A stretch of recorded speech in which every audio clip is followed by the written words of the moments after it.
What's up, everybody? What's happening? Hey, so before we get started, I want to personally welcome to the Patreon family, Miss Danielle Thompson. She is a tier 2 member. Excuse me, my microphone. And thank you, Miss Thompson, for joining the family. Yes, we do.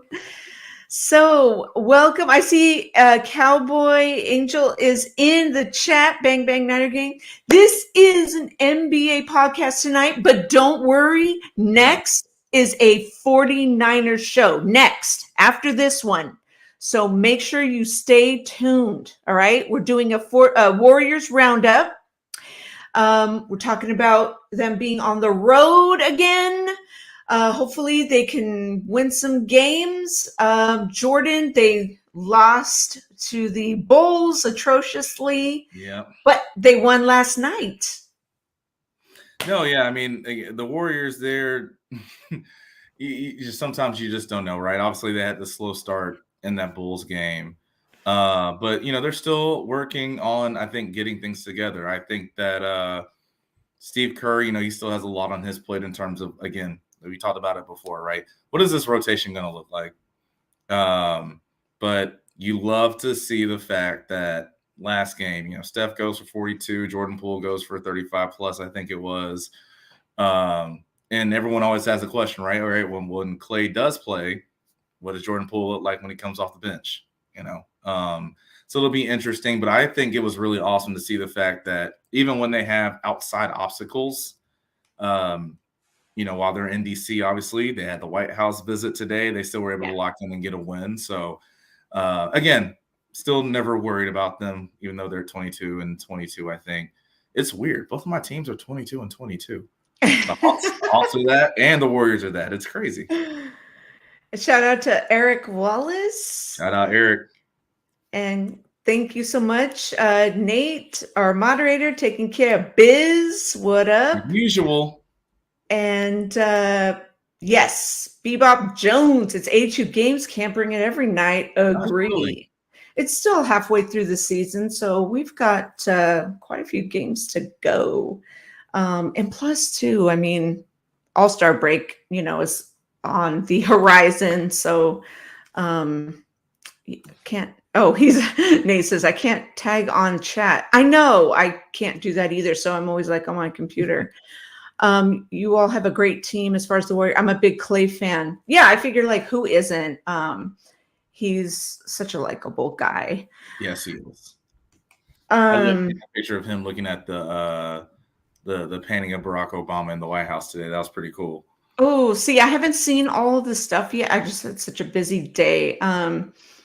But I need to see, excuse me, I need to see that for sure. So I didn't catch the game, the Bulls game, because I was watching the 49er game. But what happened exactly? Because I was only like listening and catching up on the, on Twitter and everything like that. But I'm glad I didn't watch. No, that makes perfect sense. Stick out.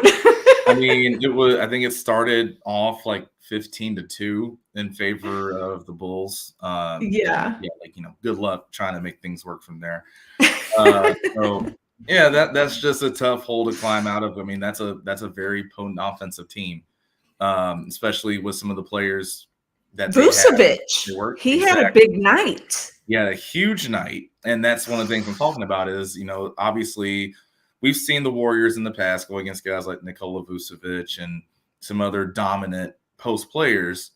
Mm-hmm. But you still see that can be a problem when especially right now, that there's no James Wiseman. So there's really not that much like post player depth on this team, which can really give problems as much and as hard as Kevon Looney plays. And of course, when Draymond plays on post players as well, that still can be an issue.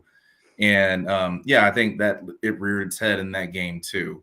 Another thing I've noticed as of late, and it's not that game in particular, but just in general, what do we have to do to get Stephen Curry foul calls? Ugh. Like I was looking at this He has graphic. to be punched in the face. Maybe even then he doesn't. Like I just don't know. Yeah, because the refs won't see it. Yeah, they just won't see it. I mean, he has one of the highest conversion rates in terms of finishing layups with contact, but also with that, one of the lowest foul call rates. Yeah. Shout out to Warriors World because they're the ones that retweeted that I saw Mm-hmm. earlier. And so no, it's just one of those things where I know every single team and every single fan base, they're always going to say their best player, yada yada, doesn't get calls. Right. But right. no, it's actually documented stat wise. Steph does not get Mm-hmm. calls. So what do we have to do? Right. Officials, I know you're all like, we'll wait to see if the shot goes in, and then we'll make no. If it's a foul, if it goes in, it's a foul. If it doesn't, like I feel like that needs to be changed. Mm-hmm. It's crazy for sure. Yeah. The other thing, what was I gonna say too? Oh, well, yeah, especially with Kaminga being hurt, and there were 23, maybe more, but I think there were 23 turnovers. Mm-hmm. And last night, I believe there were around 12. I'm not sure if there were more than that, but I remember at some point in the fourth quarter, Fitz was saying there was like, oh, there's only 12. Yep, 23. So what a difference. Yes. And Danielle has, because she's a tier 2 member, That's right. which means she gets exclusive content and gets to ask a question. But because we only have 2 Patreon members right now, she gets to ask more than one question. So if you guys join, maybe you can ask more questions. So shout out to Danielle. And this is one of her questions. What do you think is causing this drought with the Warriors? Presumably on the road. Jordan, you want to start us off? It's a good question. I mean, because it's not like they haven't had a bunch of opportunities to win a lot of games on the road, but I think part of it is, and I know they would never say it. Well, maybe Draymond would in a podcast after the season. But I think part of it is they just kind of lull because, again, they are the champions. I think that really the hangover. You mean like? It's kind of talked about it. I don't know if it's a hangover at this point in the season. Yeah. But it could just be they're just gonna wait or think they can turn it on when they can. I mean, they do it at home sometimes. Mm-hmm. Think about just the game that they had last week against Phoenix. Right. When there's no Devin Booker, no DeAndre Ayton, no Chris Paul. Yeah. But you saw like there was a shift, right? Once the Warriors turned it on, they turned it on. But I think at times, it takes them a little longer and it's a little harder for them to turn on than they think, especially since a lot of the people, again, okay, we got it. Clay, Steph, and Dre, they've been, and Kevon Looney and Iguodala, they've all been part of these championship runs. Right. Everyone else, you haven't been a part of one, but now you're part of a team. Like I said, you're part of the hunted instead of being the hunter anymore. And I do think that's something that's a little different. But again, I think that's why it was such a good thing to see that even with the World Championship celebration at the White House, they were still able to lock down and get the win the day before against the Wizards. So that's the thing for me. Again, I really do think like once it's crunch time for this team and it's push come to shove, they're going to get rolling. Like I'm not worried. Gina, I know you're not worried about him either, but I think that's what it is. Yeah. And it's last night, kind of gave me a little bit more hope in terms of we know that it's there, that they have that ability. And we'll also talk a little bit about well, as like part of the drought, because I'll get to what I was going to say too, because it's in one of the questions. But part of the drought, I think, is their defense, the lack of the defense. And it's not for lack of Draymond trying or doing it or anything, but there's just not enough guys that are consistent with it. I mean, we've seen Dante have good defense. It's there. He can do it, but it's not consistent. And I think with a lot of, guys, trying, it just has to be consistent, period. No, you're 100% right. I think the other problem is, unfortunately, you do have a lot of guys who are consistent. For example, here's what I mean. There are plenty of examples of Anthony Lamb. And again, for what we got him for, how much we're paying him for, I love Anthony Lamb. Yes, I do too. Yeah, but there have been so many examples where he sags off, he drifts into the paint way too many times, leaves somebody wide open, whether it's in the corner, the arc extended, you name it. And they have a wide open three. Where it's okay, like the help defender's already there. Sometimes that help defender is Draymond. If Draymond's going to be there to help, you're good. You don't need to sag in that much. What are you doing there? And that leads to open threes for other people. So it's not even the fact that some people are inconsistent, because you're right about that. It's just the fact that some of the problems and the issues that pop up for other players are way too consistent. That's kind of one of the big issues that's been going on that I've noticed. Yeah, that totally makes sense. Nate, don't worry about it. We have, if you go to patreon.com, you just type in GinaReppinDaBay Prod, as in productions. That's what it stands for. And don't forget to hit that like button, you guys. Hit that like button. Subscribe, all of the things. You better do it. Do it now. Do it. Trust me, our channel is lit. We have so many great shows, and we got more coming to you tonight. After this episode, you're going to have most of the gang here. We are going to overreact to that Niners win against Seattle, and Jordan is not a Niners fan, so he's going to be saying a few things about us, these fans right here, like me. All right, so up for fun. Yes, we have a blast. And Dan, the man, is a Rams fan, and he's just in love with Brock Purdy. Yes, that's true. You heard me. Get your communion wine out, because he's gonna go to church again. So again, be ready to put your hand over the basket when the tithes come around. Okay. Next question by Miss Danielle Thompson, Patreon member. She's asking, have you noticed a change in Wiggins? You hit on this one first. What do you think? Yeah. So I was talking with someone on the timeline, Vince actually, and who wants to come on the show. And Danielle, she says I'm not invited. Well, it's not that you're not invited. You are always part of the show. Exactly. But we do love our guests in the live chat. But don't worry, you will come back on the show, especially for the call-ins. So what happened was the Cowboys are like government, both shut down when things get hard.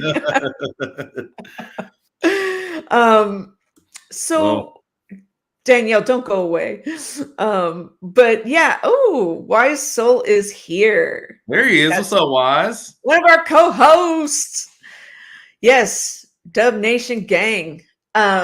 So I was talking to Vince, and I was saying he thought the same thing, like, what's up with Wiggs? And I said, he has had that injury, the abdominal injury, and I don't really know. I've never had an abdominal injury before, but as far as I know, my back injury, it's something that you don't it never goes away. So maybe it's just hurt him so. Oh, she says she's screwing with me. Okay.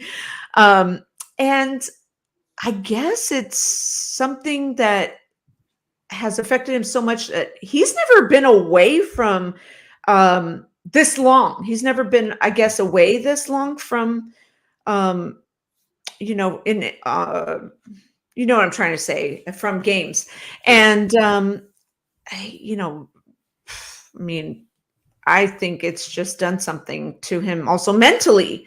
So now that he's back, I just pray that he gets better, but he'll get back to it. Yeah, I mean, I think it's game 2 for him being back, so I can't judge him just yet. So I mean, the thing for me is, so I think it was his adductor. Okay, yeah, yeah. What it It was. what yeah. Yeah, so I don't think I never hurt that muscle while I was playing, but I can understand, especially how important it is. Where it could be one of those things. Again, he's just got to go through a couple of games to understand it, see where it is, how it feels, Yeah. and just get back to trusting himself. Because I know the one thing is he hasn't shot well since Wait, he's so been. the adductor is your inner thighs, right? Yes, I think so. Because Okay, someone said abs, and I was like, that didn't sound right. yeah, because I think it's abductor is when you're trying to push out. Mhm. Adductor is when you're trying to go in. Uh, Right, right. so Okay. I think that's what it is. Yeah. I mean, we were just talking about English, right, and spelling. So there's something there with that. So Yeah. I mean, again, like some of the best things we talk about with Wiggins and what he does, obviously, it's defense, and then Mhm. of course, Much going needed. exactly some of those quick shifty moves when he attacks the basket. So that takes time to trust your body to know that you're good to go with that. So I think Yeah. that again, once he has a couple of games down, if he feels good, I think some more of those shots will start to fall once he gets his legs back underneath him again. So yeah, he's just still in that tested out phase, coming back from injury. I don't think it's anything too worrisome, not yet. I agree. Well, just hope for the best, Yep. and I think yeah, it'll just take a little bit of time. Um, to my question, the thing I was going to kind of bring up about who we're going to be playing, because I want to get to Sure. teams in the East since we're on the road. Talk about With Yeah, let's go. With the way the Celtics are playing lately, can they beat the Warriors this time? Because if you remember, the last time we played them, it was this whole, finals rematch type thing in the regular season. We beat them and we played well. We took it seriously, and they had no chance. I guess they had a chance, but we won. Like, right. it was a good game, but Celtics are looking fucking good. Jason Tatum's playing like an MVP right now. So, what do you think? Do you think we'll play as well as we did last time? That's hard to say in terms of as well. I mean, for the question itself, can they? Of course they can. It's a really good team.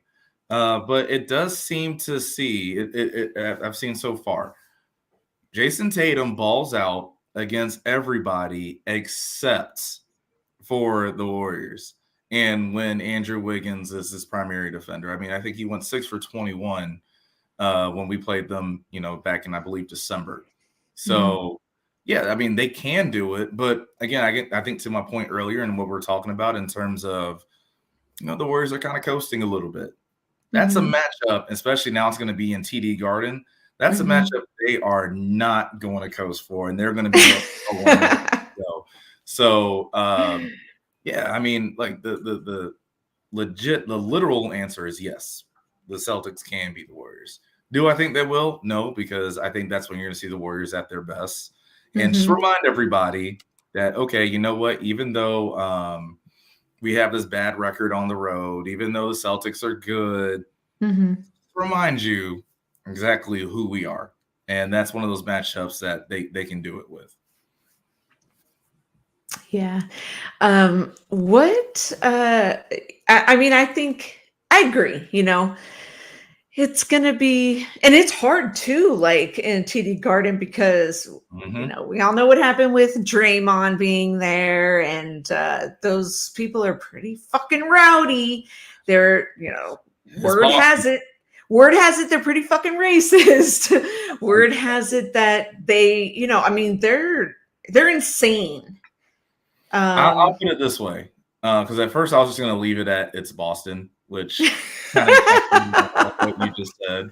But at the same time, no, I mean, you want to talk about for all their sports teams, right? Celtics, Red Sox, Bruins, Patriots.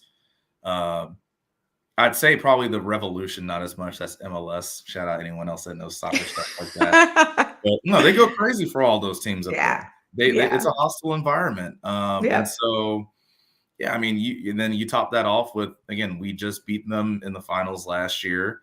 Of course, they're going to be riled up and ready to go. So, yeah, it's going to be a fun environment. But at the same time, I feel like that's also what makes the Warriors tick like that much more. Yeah. If it was somewhere, say, like, I don't know, think of any other place that doesn't have a really good reputation for being a hostile environment to play in. Yeah, they might be a little more lax in that situation. But no, in Boston, the more those fans get riled up, the more they go, the more they boo Draymond Green on every touch, which I'm sure they will. They probably boo Steph on every touch because and probably get him ejected. Very early, right? I think it was like the third quarter. He started pointing at that ring finger back in the NBA Finals. So the more they get riled up, the more they get going. I think the more the Warriors are going to get going. Yeah. Hopefully that'll be some fuel for, the fire, and not, because I know Jordan Poole will get fired up and probably get called a technical, you know what I mean? And Andre Iguodala the other, last week or when it was, and he got ejected. And I was like, Phoenix game. Iggy, what is going on? Like can't fall into the stands. I mean, it's the rule. Fuck. Damian Lee, what's up, Damian Lee? Forgot to shout him out earlier. What's up, Damian? But no, Danielle's 100% right. I think because, again, outside of Milwaukee, if the Warriors are healthy, we have the best defensive team in terms of switchability on wings like him, where, again, Wiggins is going to give him problems. That's just the case. It's always been the case. If we need to switch, all right, boom, Draymond can switch on him. If Moses Moody is in the game, he can switch on him. Like, there's just so many different bodies and so many different looks that the Warriors can offer him. And I think that's what affects him. You can't, because he sees so many different looks and so many different bodies, he doesn't get comfortable against the Warriors. Oh, thank you so much, Damian. He saw me on Niner Sickness podcast. And yeah, thank you so much. I appreciate it. I really do.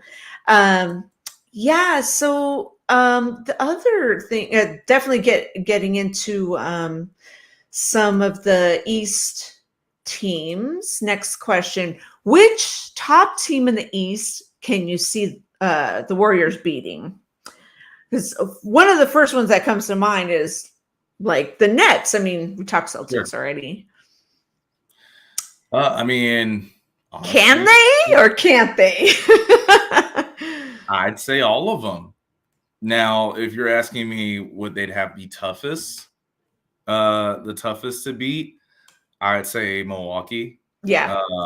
But I mean, let's just go down the list. Again, we already talked about the Celtics. They're at the top of the East.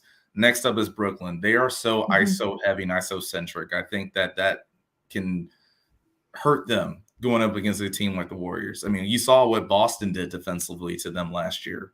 Yeah. And again, that's part of the reason. As great as one-on-one players as Kyrie is and as Kevin Durant is, I think that, and if you stop the ball that much against a team like the Warriors, you kind of play right into what they're the best at doing. Then, like I said, we talk about Milwaukee. I mean, but with Ben now on the Nets, I think that makes it even easier. I really do. I mean, I haven't been a Ben Simmons person again. So obviously, as you know, I'm a Hawks fan. Yeah. Yeah. Oh, yeah. So I Yeah. saw Ben Simmons in that series against the Hawks, and he was afraid to go up. It was Trae Young in the paint guarding him, and Danilo Gallinari, who was coming over on help side, and he decided to pass it to Matisse Thybulle. So I'm sorry, like that's just The weakest. yeah. And I mean, you've seen it Yeah. these last couple of games too, where he's still not putting up shots. I don't know if it's because he's afraid of going to the free throw line, whatever the case may be, but he's still not as aggressive as he once was before that series. So I think to an extent, he might actually help the Warriors make it easier to defend them. And then of course, Philly is going to be fun. That's going to be a fun match. I would love to see if how they would match up with Joel Embiid, especially in a 7-game series. If that was the case. I mean, Embiid's one of my favorite. I mean, he's my favorite center, actually. Like, I really. He gets on my nerves with all the flopping that he does, but in terms of talent and just ability, I love watching Joel Embiid play. But no, I think like you said, there's a case to be made about every single team out there that the Warriors, they can beat them. And no, to Damian's point, I mean, I understand why a lot of people who watch the Warriors or know the Warriors, they talk about trading Draymond. Yeah. I honestly just don't think that if the Warriors want to make this deep run this year, which I know they do, right? I don't think you can trade him. I think he's too valuable offensively and defensively. Like he is the pseudo point guard. I mean, yeah, I've always thought that too. Yes. But then also again, defensively, the ability to guard positions 1 through 5 on the floor is something that you don't get that much in this league. Everybody's looking for it. The Warriors have it. So I just don't think you can trade him. And again, like he's shown how much that means. Also wise, that's funny. I'm sure he's got a dunk way up in there. Yeah, he's had a few, I think. A 3 basket. No, I think he's like 7 points a game or something like that. But no, again, like you saw what Draymond did when he was guarding Nikola Jokic in the playoffs last year. He actually had a big steal that helped seal one of the games. You've seen him switch on all these different players. I just think that if the Warriors are going to go where they want to go, you can't trade them. Yeah, absolutely. What do you think about Miami? I mean, are they still like a contender? No. I don't think so either. I don't think so. I mean, obviously, I watched them play my Hawks yesterday since, the Hawks always had the MLK game. And I just... Yeah, Perk. What'd it do? He's a LeBron. LeBron, there we go. Hey, that old man still keeping it alive. Listen, ever since he's turned 38, I think he's putting up like 37, 9, and 10. Like, oh my goodness. He's doing it huge. He loves fucking with it. I love you, Perk, my bro, my fam. LeBron's the GOAT. That's all I got to say. Thank you, Perk. Appreciate you. Perk's the real one. Shout out, Perk. But yeah, I mean, that's the thing, though. If you're talking about trading Draymond, which, again, you can't, but there's only one person that's going to come in at this point of the season and understand the offense anywhere near a level that Draymond would in terms of a new person bringing in, and that's LeBron. And you're not trading for LeBron mid-season right now. So I keep hearing all those rumors like Warriors are going to get LeBron, and I was like, the only way that'll happen is they trade the whole team. Like that'll never happen. And then what are we stuck with? Just one man and Steph, and Clay, probably like 3 guys against, like what the fuck? We probably still win though. Like, don't get me wrong. If he came as a free agent, okay, sign me up. I'd love to see that, but I don't think they trade for him. Hella funny. Oh my god. But so let me take a quick look. Who else in the let's see, Eastern Conference? Shout out the Hawks in the 9th seed right now. We've been playing. I mean, with the Cavs too. I mean, I don't trust them just yet. Like they're having a good regular season, but I don't. Yeah, Donovan is on fire, but it's hard to tell with them as a package, like how far. I think they still need another year or 2 of being together, going through a playoff grind. Because remember, they were in the play-in last year against the Hawks. Right. Had a big lead, blew it. Hawks obviously go past them to make to the first round against the Miami Heat.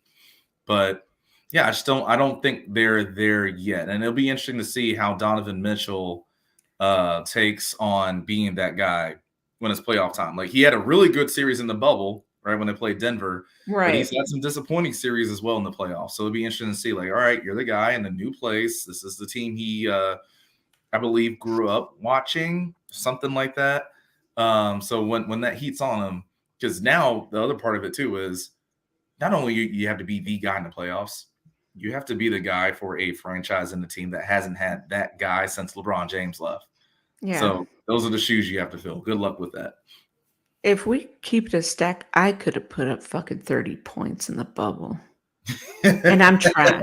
I think my stat line would be, I'd be like 2 for 8 with a couple assists. I get about 5 fouls. I wouldn't foul out. I just get 5 fouls. You know, I mean, we've all seen the memes and the jokes about when football players play defense, and I know how soft some NBA players are and how much they like to flop. So I'm sure I'm getting in foul trouble. Oh, I'd be flopping all over the fucking court. I can't do it. I just can't flop. It's not in me. I mean, personally, like, you've seen how short I am, so fair enough. I'd be like, oh, we'll just keep you out the paint so that way you don't end up on a Ja Morant poster. Let's see. So yeah, I mean, I probably the Knicks. I don't think they're. No, I'm not. Jalen Brunson. I mean, he should have never left the Mavs, but we all know why. Can't say no to that contract that he signed. Definitely not. Yeah, I mean, I honestly think in the East, outside of the top 4, that's I just, like I said, as good as Cleveland is playing, I just don't think that they're ready for that deep run yet. Perk, that's so foul. That's so messed up. Oh wow, like yeah, if she takes a charge though, and it's an offensive foul, it doesn't count. All right, that's all I'm saying. It doesn't count. No, it's funny. Oh, I get crushed like a fucking aluminum can and shit, man. Oh my god. Just stay outside the restricted lane, take that charge, and then we're good. Outside of that, I can't help you. Oh, people used to tell me, hey, you could go under people's legs and shit. That's how, like Muggsy Bogues. And I was like, man, shut up. You'd be the one, like, you remember when LeBron was on Miami, he dunked over George Lucas, or John Lucas? Like, he actually jumped over him. That would be you. Shit. Oh my god. Yeah, nothing outside that top 4: Boston, Brooklyn, Milwaukee, and Philly. I don't see anybody else really truly threatening to come out the East. Yeah, I agree. What? Anything else that's like stands out? You want to talk about the West at all? Let's do it. Yeah. So fucking Luka is on a mission. He's on one. Jokic is on one. He's always on one. Honestly, I think the West is gonna be so much fun. There you go, Danielle. Yeah. Take that flavor for her. Nothing's gonna happen. She'll get ejected just for me. That's what I'm saying. But no, thank you, Danielle. She's a real one for that. Hell yeah. But no, the West is going to be so much fun. You know what I'm excited about the most? Outside of the Warriors, of course. Sacramento Kings are going to probably be back in the playoffs. Mm-hmm. I actually had a chance to go up to Golden One a few weeks ago, and I saw the game when the Hawks played there. Midweek game. This is in the middle of, when the storms were pretty bad. It was super windy, but it was a full place on like a Wednesday night. And it was so cool to see. They're so in it. They're so ready. Yeah. Thanks, Perk. No, Perk, appreciate you. I'm sure we'll see you in a little bit when we talk a little Niners. Yeah, we got Niners coming up. It's in about half an hour. That's gonna be a fun one. But no, I always love seeing new teams be involved, and especially teams where I know their fan bases want to see it. So that's going to be fun. It's going to be fun about the Pelicans, how good they look. Obviously, the Grizzlies, they have a point to prove with us. I don't think they're good in the West. Sorry, John Moran. I know that's what you think, but you're not. So, look, I mean, and Danielle, let's put it this way. If Perk is a Secret Warriors fan, that's not the first time we've had a Secret fan on the show. You'll see Dan in here a little bit later. We all think he's a Secret 49ers fan. Yeah, exactly. No, I think the West is wide open just because there's so many good teams out in the West. Yeah. What do you think? Yeah. Oops. I shit. Grizzlies, I've always been kind of like, I know Wise likes that Jaren Jackson Jr. Oh, gosh. And I think Timberwolves got sort of less, attractive. They're not, I don't know. I just don't find them as attractive anymore. Not looks wise, you know what I mean? They're just not on the same wavelength. We also have to see what they do with this whole D'Angelo Russell situation. Do they trade him? Do they not? Yeah. That whole issue they have going on. The Blazers, they don't look as hot as, I thought maybe they were doing okay even without CJ McCollum, but I don't know. The Jazz, I thought were doing decent, but now I'm not so sure. Figured they were going to regress. But yeah, Kings, I'm impressed. I knew the Mavs won. It's going to be hard to beat. Yeah. Pelicans, I called it from preseason. Yes. I was like, these guys are going to be hard to beat. And is Zion back or no? Well, that's the thing. I feel like that's the big question for them. I don't think he's back yet, but that's the big question for them. And then, of course, obviously the Clippers is, well, can you keep your big dogs healthy? Yeah. Zion goes in and out. We obviously know about that. Then, of course, for the Clippers, it's Paul George and Kawhi. Do they play? Do you know if they're going to be there or not when it's time to be in the playoffs? So those are as good as they are as when healthy. Those teams, those are the two big questions for me. Who can you count on to actually be there? Yep. Yeah. So we definitely have more teams in the West than the East for sure. So I agree. Do you think, I wanted to ask you about the Hawks. Do you think Trae Young is going to be up? I don't think so. I mean, honestly and obviously, I'm very disappointed with the Hawks for a lot of reasons. Like Wise. We'll jump into that whenever. I really and I have nothing against Jaren Jackson, right? Like, I actually think he's a good player. I hope he has such a bad game against the Warriors in 2 weeks, just for Wise. I really do. But no, with the Hawks, like they've had all these front office changes these last few weeks. There's all these rumblings about, oh, do they actually like Trae Young? Do the players like him, not like him? Is John Collins for like the 15,000th time? Is he going to actually be traded or not? They just have all these things that they're trying to work through and go through. Because I honestly think that when healthy, and they're healthy right now, the Hawks can beat anybody in the East. But again, they have so much of that other issues that they just have to deal with that I just don't know. I mean, again, that was the thing for the Warriors, right? How are they going to get through what happened in the offseason with Draymond and Jordan Poole? Is that going to affect how they go forward? And I think for a while we saw it kind of did, but as of late, they're working with it and dealing with it. So no, that's the thing for me. And I think even for Danielle's point, she's right. Well, she's right to the extent of they've been at the bottom before, but when it comes to having Steph, Clay, and Dre healthy together, Draymond says it all the time on his podcast, right? It hasn't been proven yet that when all three of those guys are healthy and they're playing, in their peak levels, that anybody can beat the Warriors in a series. So, right. I think that's still what I believe. Like, that's why I'm never going to be, as long as they make the playoffs. And again, I fully believe they're going to make the playoffs. I'm not worried about them. Yeah. But I am worried about the Hawks.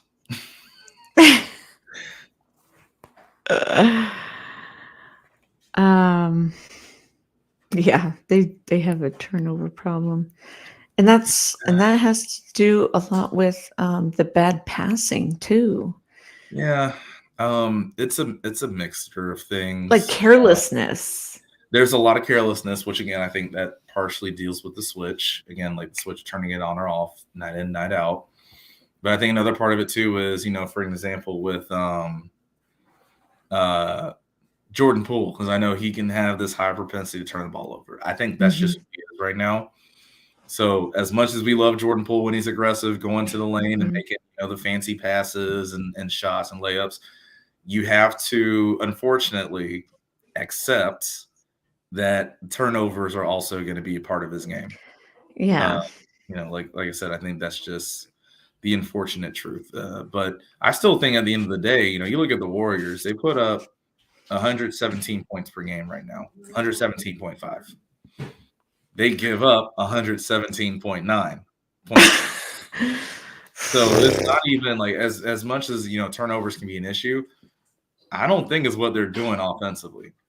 It's what they're doing defensively that's really making things crazy. Because I think the way I look at it, they have the fourth highest scoring offense in the West right now. It goes Sacramento, Utah, Memphis, Golden State. And then opponents' points per game, they are the third worst. Only teams behind them are the Spurs and the Lakers. So, that I think that's where the issue really is. Yeah, that's a big issue. Can't be top third in one category and then bottom third in the other. Do you think that the Warriors, because they're not known for doing any kind of midseason trade, do you think they will? See, it's just so it's a hard question. Yeah. And honestly, I would love to see. This is where again, I'd love to see some of the young guys had the opportunity to play more. Yeah. Because you still don't know what you have there. I mean, obviously, I know Wiseman's been hurt the last couple of games, and it's such a hard system to pick up midseason. Yes. Both offensively and defensively. We can even talk about this, dealing with the team we'll talk about for, the next hour plus. Kyle Shanahan's system is not easy to pick up midseason, right? That's what makes it so impressive. How Christian McCaffrey has come in and just picked it up like that. Because that is not easy to do. So, going back to the Warriors, it's just, okay, who would you trust or what teams would you trade with that run something similar where it's maybe it's not as much of a learning curve? Obviously Steve Curry comes from Greg Popovich's system. So do you want somebody in the Spurs you trade with? Or, it's so those are the questions that you have to ask. It's not just you think of a player. Oh yeah, this player's good. Let's bring him in. No, it doesn't work like that, especially with the system. Again, you saw how Andrew Wiggins, when he first got here, took a little bit of time for him to get acclimated to it. And then obviously the next year, boom, we hit the ground running. And even before that, when they had D'Angelo Russell, you never saw D'Angelo in the full system because he didn't have Steph and Clay out there. Right. So you never really knew what it was like. So I mean, again, it's just, I know people want trades. I understand why you want trades, but with this, how the Warriors play, it's easier said than done. Sure. Yeah, that's why I think when people bring up midseason trades, I'm like, I haven't seen it like that. I haven't seen the front office do anything aggressive or splashy like that. I've only seen them do, off season, like Kevin Durant, Right. So I'd really be shocked if they did that. No, absolutely. And because it's hard. I mean, again, we talked about one of the biggest ones is again when they sent D'Angelo to Minnesota and Andrew comes down, which also ended up in a pick that was Jonathan Kuminga. But yeah, it's just again the system and what they do and how they run it. it's so hard to pick up mid-season. So there is a situation where even though a player is good, a mid-season trade could actually hurt them more than it benefits them. Right. Right. Yeah. I mean, learning that system.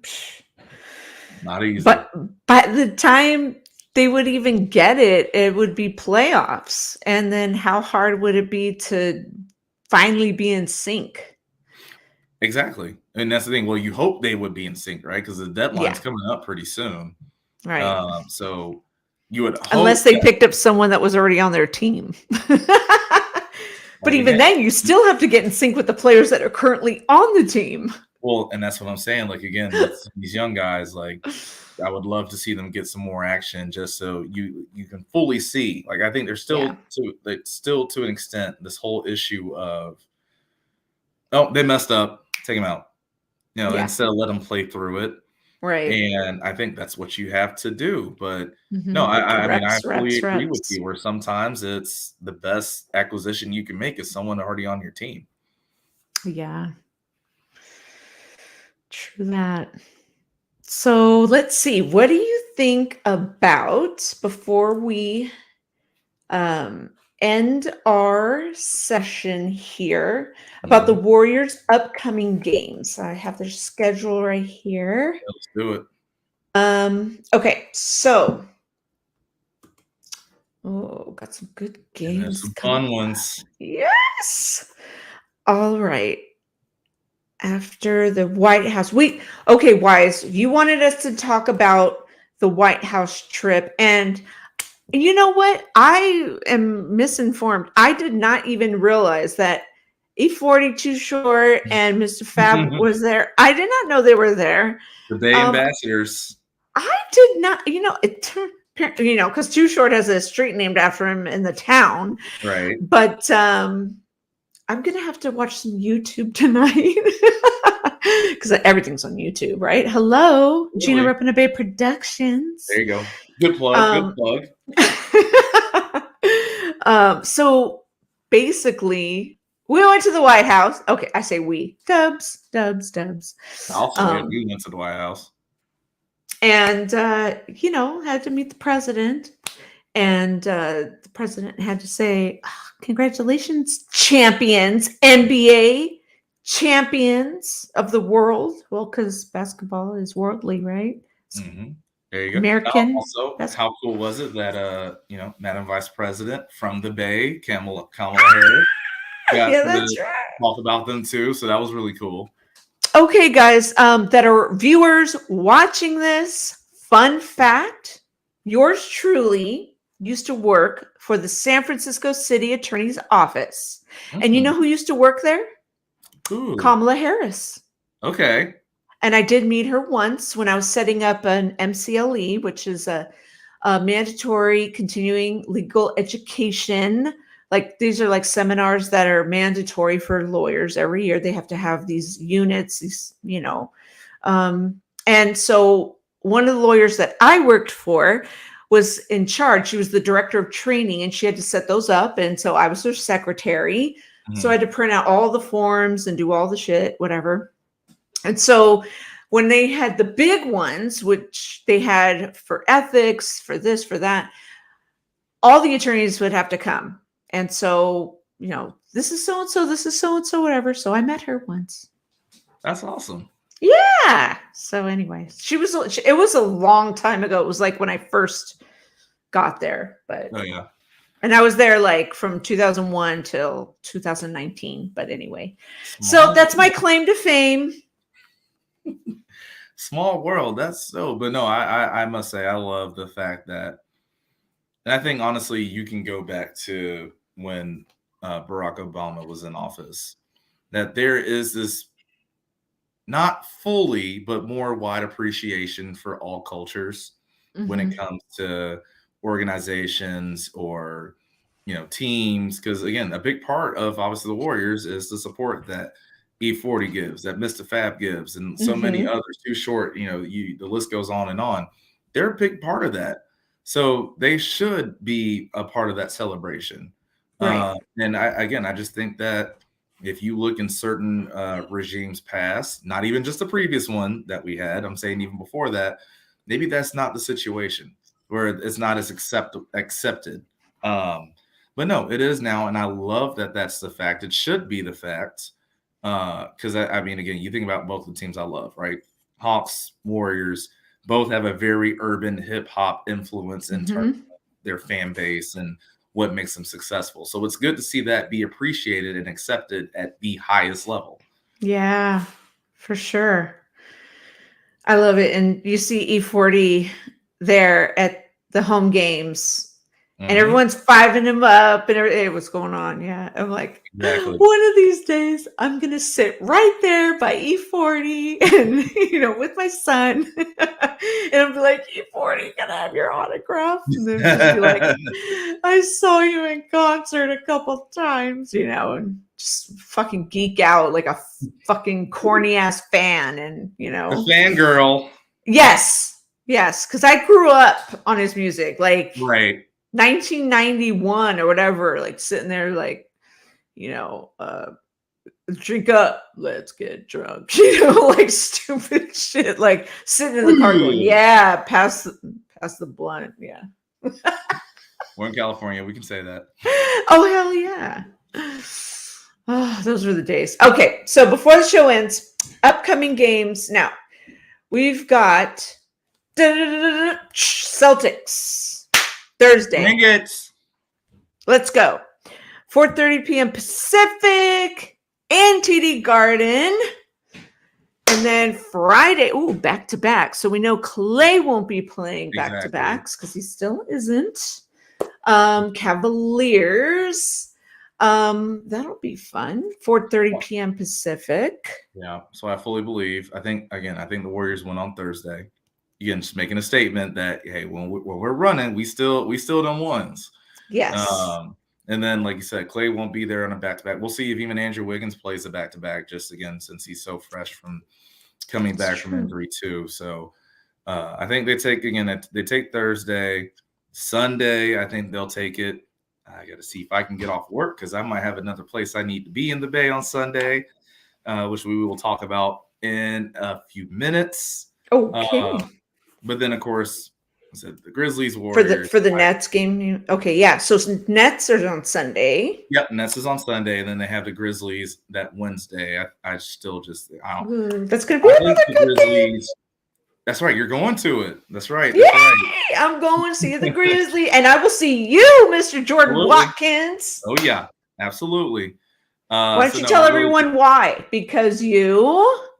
Sorry, because I work as a stats producer for Warriors games. So if you've been at Chase Center, you see some of the cool shot charts and all the stuff they put up there. I'm the one that makes those. So yeah, that's going to be a fun one. But again, I just think that the Grizzlies, they poked the monster. That it's just like again the DB for the Seahawks. You pull Debo's ankle, you wake this monster that you have no business poking. So I think that's what the Grizzlies did with the Warriors and all the stuff they've been talking, saying we're good in the West, the strength in numbers tweet from Jaren Jackson, all of that. You woke up a monster you did not need to do, nor did you want to do. So, I just feel like I think the Warriors are going to take that one too. And I will be going live from the game at Chase Center, and you might even see Jordan and me on the screen together. I had to make that happen. Yep. So, all right, guys, that's going to do it. Jordan, you want to close this out? Yeah, sure. We'll do first and foremost, obviously, again, so big thing for me. Yesterday was MLK Day. And I'm sitting here in front of my this painting my mom did, and one person that's hidden right behind me is again Dr. Martin Luther King Jr., who was again born and raised in Atlanta. It's a big thing for me, and obviously all the things, the biggest things that he used to talk about was equality, liberty, justice for all, right? The things that apparently we're supposed to say about the Pledge of Allegiance, but in a lot of times in this country, as we know, that's not the case. So just want to shout out just again, Dr. King's dream, what he stood for. And again, if you are going to be someone that posts about Dr. King on days like yesterday, be about it too when you're not just posting on social media, and also hold other people accountable for being about it as well. That's my thing. That's all I got to say. Gina, I'll see you in a few minutes. Great. And thank you everyone for joining, everyone that stopped by in the chat, and shout out to Danielle Thompson, our new Patreon member, tier 2. And I hope you join her in becoming a Patreon member. You get extra exclusive content benefits. All right. Thank you, everyone. And stay tuned because we are back on YouTube in a few minutes to do our 49ers overreaction show. I'm ready for it. Let's go.